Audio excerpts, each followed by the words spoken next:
ও কবরেজ, কবরেজ দাও না, কোনো ওষুধ বেষুধ দাও, যাতে যাতে এমনটা না হয়, যাতে গলা দিয়ে রক্ত না ওঠে।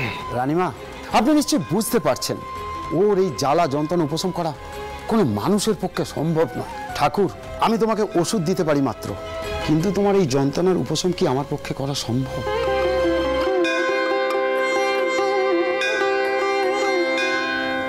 ঠিকই কয়েছ, তবে তবে রে কবরেজ, তোমরা হলে কি ধন্বন্তরী, কত ক্ষমতা তোমাদের। হৃদে হৃদে রে, কবরেজ মশাইকে ধরে কয়ে ওষুধ নিয়ে রাখ রে, ওষুধ নিয়ে রাখ, যাতে অমন গলা চিরে আর রক্ত না ওঠে। নে রাখ রে, নে রাখ। আর রক্ত উঠবে না ঠাকুর, জমা রক্ত বের হয়ে গেছে, না হলে ওই রক্ত মাথায় উঠত। আপাতত বিপদ কেটে গেছে। মথুরবাবু, ওনাকে একটু সাবধানে রাখবেন, পরিশ্রম কম করতে হবে। আমি খেয়াল রাখবো চোরটাওরে, আমি খেয়াল রাখবো। ও রিদে ঠাউর, রানীমা, আপনি ওনাকে ঘরে নিয়ে যাওয়ার ব্যবস্থা করুন। অলদারি দাদা গো, তুমি মনে কোনো ক্ষেত্রে কোলে শুনলে তো কবরেজ কি কইল? তুমি অভিশাপ দে আমার প্রাণ বাঁচিয়েছ গো, আমার প্রাণ বাঁচিয়েছ।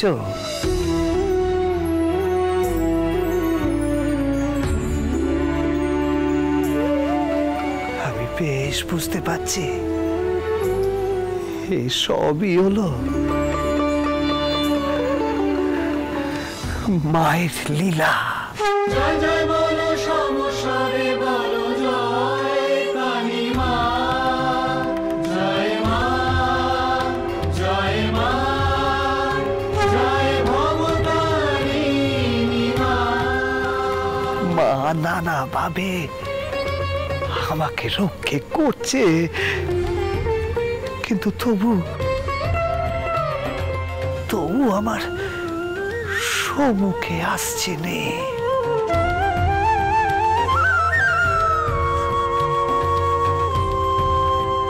কেন আসছে নে তা আমি জানি নে, জানি নে।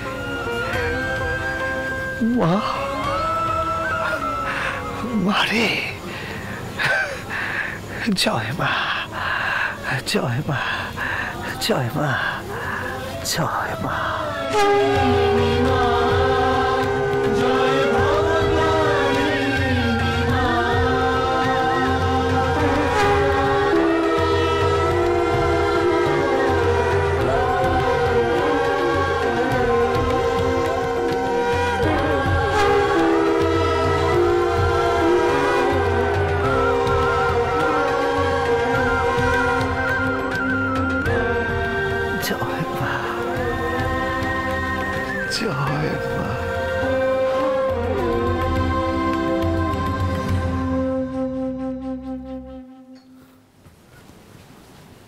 দেখো মতন, যে যাই বলুক না কেন, চোরটাওরের শরীর গতিক কিন্তু আমার ভালো টেকছে না।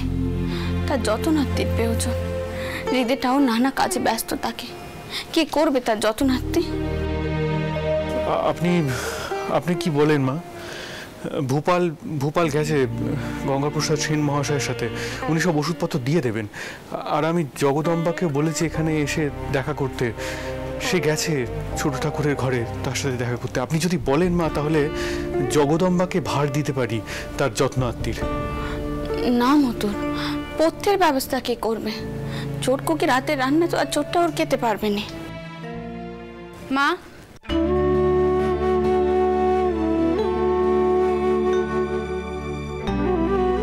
তুমি কখন এসেছো? মা, আমি চোটকুকির সঙ্গে এসেছিলাম, তোমার সঙ্গে আমার কিছু কথা আছে। দেখো মা, আমি পণ্ডিত মশাইদের কথোপকথন যা শুনলুম, ওনারা সকলেই কিন্তু কইছেন যে চোরটাউরকে এখন ওনার দেশের বাড়িতে পাঠিয়ে দেওয়া উচিত। আর তাছাড়া সত্যি তো, চোরটাউরকে তো এখানে দেখাশোনা করার মতো কেউ নেই। তাই বাকি পুরোহিতরা ছোট ঠাকুরের বিষয় নিয়ে এত ব্যস্ত হয়ে পড়লেন কেন?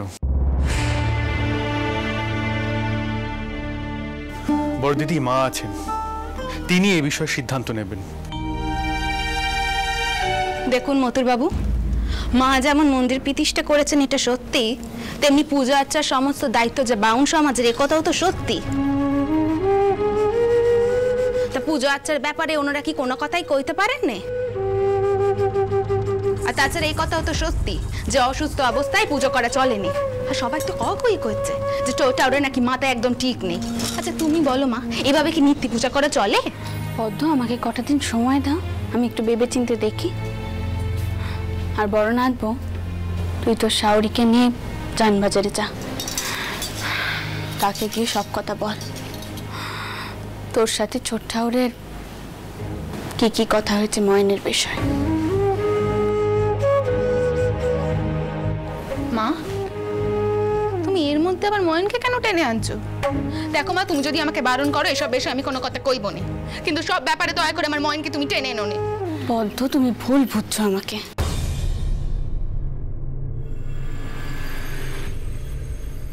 মহেন চলে যাওয়ার আগে ছোট ঠাউরের কাছে ছিল, সে নিজেকে পাল্টাতে চেয়েছিল। পদ্ম,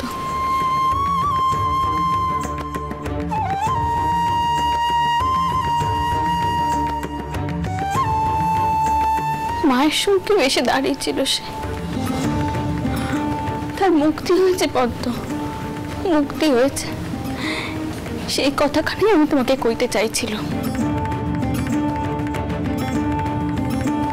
হ্যাঁ মা, চোরটাউর এই কথা কানাই কয়েছেন। মা, আমি রোজ একটিবার মন্দিরে আসবো চোরটাউরের থেকে আশীর্বাদ নিতে। আসবো মা। এতদিনে আমার ময়ন একবারও আমার কাছে এলো না, সে চোরটাউরের কাছে এসেছিল। এই কথাগুলো আমাকে বিশ্বাস করতে হবে মা?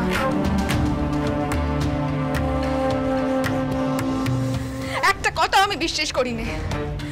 বউ, তুমি এক্ষুনি আমার সঙ্গে জানবাজারে ফিরে যাবে, আর রোজ রোজ এখানে আসার কোনো প্রয়োজন নেই। তুমি বেদবা মানুষ, বাড়ির ভেতরে থাকবে, বাড়ির বাইরে নয়। চলে এসো।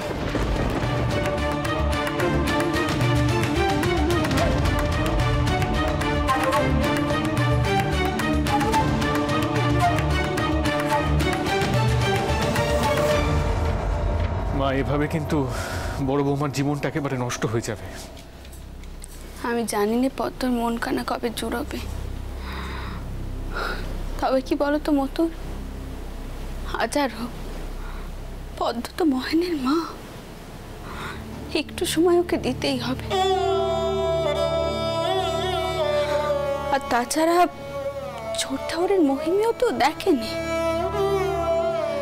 মা, তবে এখন চোরটাউরের দেখাশোনা কে করবে তা আগে তুমি কয়ে দাও। তেনার দশা তো খুব একটা ভালো দেখলুম নে। আচ্ছা, তেনাকে আমরা জানবাজারের বাড়িতে নিয়ে যেতে পারি না? না ছোটকো, কি তা হয়নি। যতই হোক ছোট ঠাউর বাউন সন্তান। আচ্ছা ভূপাল, কবরেজ মশাই কোনো ওষুধ বিষুধ দিলেন? হ্যাঁ দিদু, আমি হৃদয় ঠাকুরকেই আপাতত সব বুঝিয়ে দিয়ে এসেছি। মা, তাহলে আপনি কি বলেন? আমি কি তাহলে কামার পুকুরে কাউকে পাঠাবো, ওখান থেকে কাউকে নিয়ে আসবেন? তাহলে তো মল্লিক মশাইকে খবর দিতে হয়।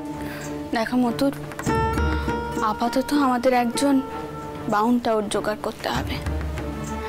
আমি দাঁড়িয়ে দেখে তাকে দিয়ে ছোট টাউরের পদ্ম তৈরি করাবো।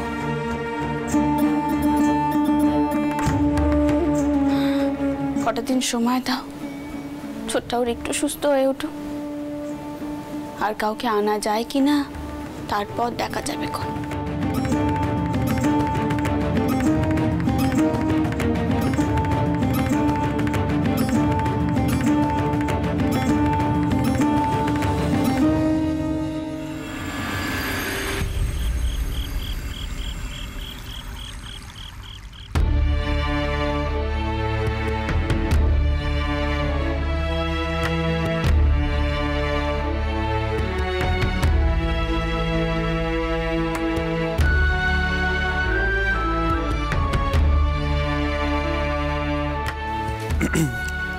মা, আপনি ওই যশোরের মামলার নথিগুলো ভালো করে দেখে নিন। ওখানকার জমিদার আপনার নামে মামলা করেছিলেন। মহিলাদের, বিশেষ করে বিধবা মহিলাদের কোনো অধিকার নেই মন্দির প্রতিষ্ঠা করার, এমনটা বলে। আপনার মনে আছে তো? মন্দির প্রতিষ্ঠা করার সময়, তাই না? আগে সেই মামলা শুনানি এখন পড়েছে। মতুর, তুমি একজন ভালো উকিল বাবুর সাথে কথা কও। তাকে কইবে আমি জমিদার বাবুর কাছ থেকে ক্ষতিপূরণ চেয়েছি, আর মামলা করতে যত খরচ খরচা হয়েছে সব টাকা আমাকে দিতে হবে। আর এই যে হয়রানি তিনি করলেন সেই খেসারত দিতে হবে। অবশ্যই মা, আমি বড় উকিল বাবুর সাথে কথা বলছি। আচ্ছা মা, একটা প্রশ্ন করব। আপনি তো এর আগে কখনো ক্ষতিপূরণ দাবি করেননি, তা আজ হঠাৎ?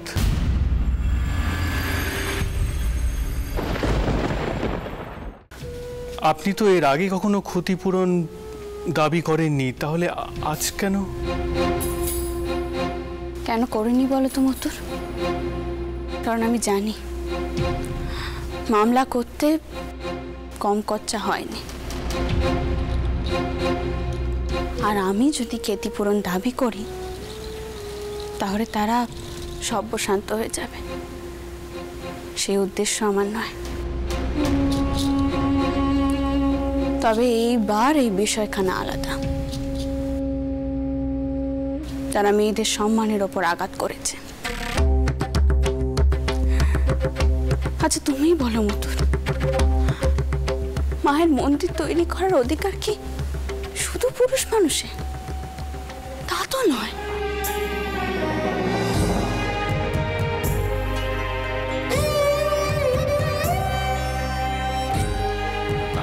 আচ্ছা মা, বিদ্যাসাগর মশাই আপনার সঙ্গে দেখা করতে চাইছেন। উনি মেয়েদের কোনো অধিকার নিয়ে নতুন করে লড়াইয়ে নেমেছেন, তাদের অধিকার পাইয়ে দেওয়ার জন্য। ঈশ্বর তো বেশ অনেকদিন বাদে আবার যোগাযোগ করলে।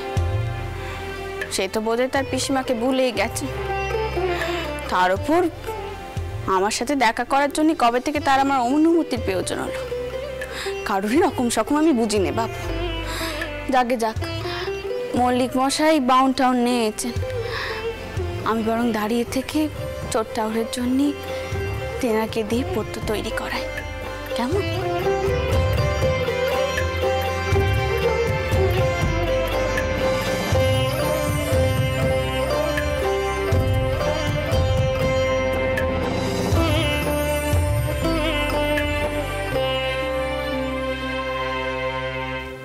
আগে সেজবাবু, হ্যাঁ, আমি তাহলে বিদ্যাসাগর মশাইকে নিয়ে আসার জন্য লোক পাঠাই? হ্যাঁ পাঠান। ও আচ্ছা, আর বিদ্যাসাগর মশাইকে বলবেন মা বেশ তার ওপর অভিমান করেছেন, তিনি যেন তৈরি হয়ে আসেন। রানীমার রাগ তো, বিদ্যাসাগর মশাই সামনে এসে দাঁড়ালেই ওই রাগ গলে একেবারে জল হয়ে যাবে। ওহো সেজবাবু, আপনি হয়তো শুনে থাকবেন বিদ্যাসাগর মশাই এক নতুন আন্দোলনে নেমেছেন। খুব সম্ভবত উনি বিধবাদের বিবাহ দিতে চান। কি কি বলছেন আপনি মল্লিক মশাই? আপনি ঠিক শুনেছেন তো? কানা ঘুষ হয়ে তো সেরকমই শুনলাম। সত্যি? এমন চিন্তা একমাত্র বিদ্যাসাগর মশাই করতে পারে।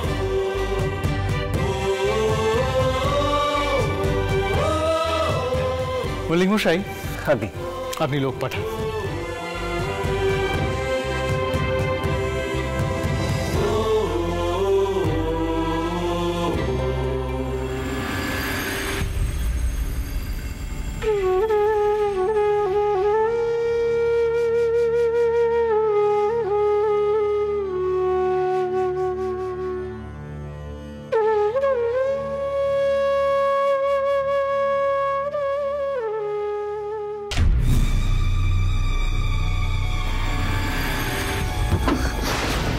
বোমা, বোমা, তুমি ঠিক আছো তো? তোমার শরীর ঠিক আছে? কে আছো? দয়া করে কাউকে ডাকবেন না, আমি একদম সুস্থ আছি। আসলে পাটা জড়িয়ে গেছিল কিনে, এমন দ্বারা কাজ আর হবে না।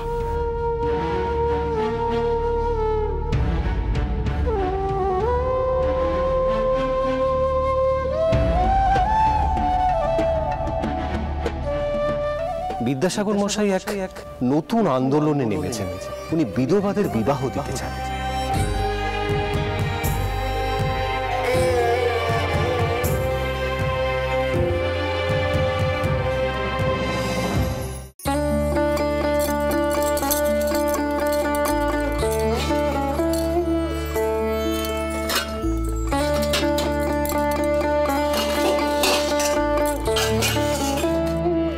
এসব কি হচ্ছে? মা বের করতে কয়েছেন। ছোট চাউরের পতি রান্নার জন্য একজন বাউন চাউর এসেছেন। এইসব বাসন কোসন এখন দক্ষিণেশ্বরে নিয়ে যাওয়া হবে শুদ্ধিকরণের জন্য, তারপরেতে রান্না হবে, পরে না হয় নতুন বাসন আনা যাবে। কি মতির মা, মতির মা, বাসন কোসনগুলো নিয়ে যাও। বোমা, তুমি ঠিক আছো তো? তোমার শরীর ঠিক আছে? আসলে পাটা জড়িয়ে গেছিল কিনে। বিদ্যাসাগর মশাই এক নতুন আন্দোলনে নেমেছেন। উনি বিধবাদের বিবাহ দিতে চান।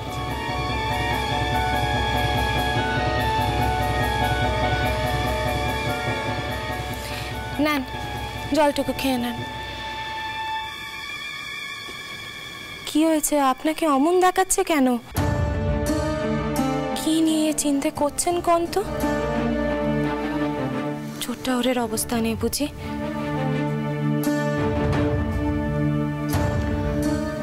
ছোট ঠাকুর ঠিক সেরে উঠবেন, এটা আমার বিশ্বাস। তবে বড় বৌমা আর সারবে না। ওর জীবনটা একেবারে শেষ হয়ে গেল। কি হয়েছে? আপনি হঠাৎ এমন কথা কইছেন কেন? বড় বৌমা কেমন আছে, কি করছে, খাওয়া দাওয়া করছে কিনা, সেসব খবর নাও। হ্যাঁ, সে খবর তো আমি রাখি। আর তাছাড়া বড় বৌমার কাছে তো বদ দিদি রয়েছে। সে তো বড় বৌমাকে এখন নিজের মেয়ের মতো আগলাচ্ছে। কি জানো তো, বড় দিদি নিজেকে বদলানোর জন্য যেটুকু করার দরকার সেটুকু হয়তো করছেন, কিন্তু তাতে বড় বৌমার কি উপকার হচ্ছে আমি জানি না।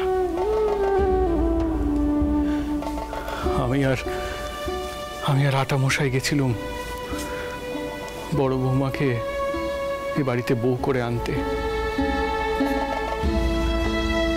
তার প্রতি আমার একটা অন্যরকম স্নেহ। সেসব কথা তো আমি জানি, কিন্তু আপনি আজ হঠাৎ এ কথা কেন কয়েছেন?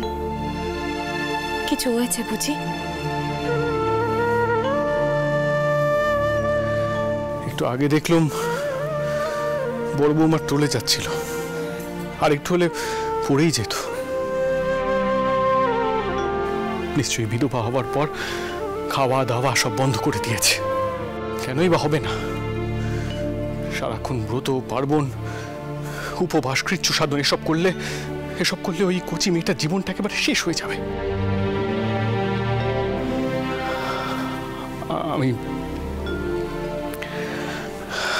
আমি ভাবছিলাম বিদ্যাসাগর মশাইয়ের সাথে কথা বলবো। মল্লিক মশাই বলছিলেন বিদ্যাসাগর মশাই নাকি বিধবাদের পূর্ণ বিবাহ নিয়ে কোন একটা ব্যবস্থা করার কথা ভাবছেন। কি? হ্যাঁ, তাই ভাবছিলাম উনি আসছেন এ বাড়িতে, এলে আমি বড় বৌমার বিষয়টা নিয়ে কথা বলবো। চটকুকি, তো স্বামীকে কয়ে দে যে আমার ব্যাটার বউয়ের ব্যাপারে তেনাকে বেশি মাথা কামাতে হবে না। এসব কথা শোনাও পাপ। মথুর বাবু, আপনি বিদ্যাসাগর মশাইয়ের সঙ্গে কি বিষয়ে কথা বলতে চাইছেন? হ্যাঁ, কি বিষয়? বদিদি, আমি তেনারে তোমার কাছে মাপ চাইছি। আমার মনে হয় এসব খবর পুরোপুরি ভুল, পুরোপুরি মিথ্যে। হতে পারে না। বিদ্যাসাগর মশাইয়ের মতো মানুষ এমন কাজ করার কথা কখনোদিনও ভাবতেও পারেন না, না হতে পারেনি। আর আপনাকেও বলি আরি, মল্লিক মশাই কোথা থেকে কি শুনে এসেছে আর আপনি সেসব কথা বিশ্বাস করছেন? বদিদি,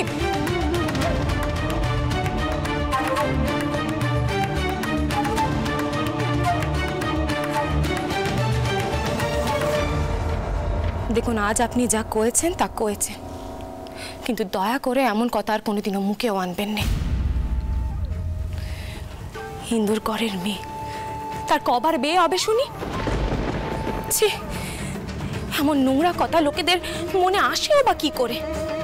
আর তারা নাকি বিদ্যাসাগর মহাশয়ের নামে এমন কুচ্চ রটাচ্ছে। এতে কুচ্চার কি হলো জগদম্বা? এটা এক মানুষের অধিকার। দোহাই আপনি, দয়া করে এই আলোচনা এখন বন্ধ করুন। এমন কথা শোনাও পাপ। ছি।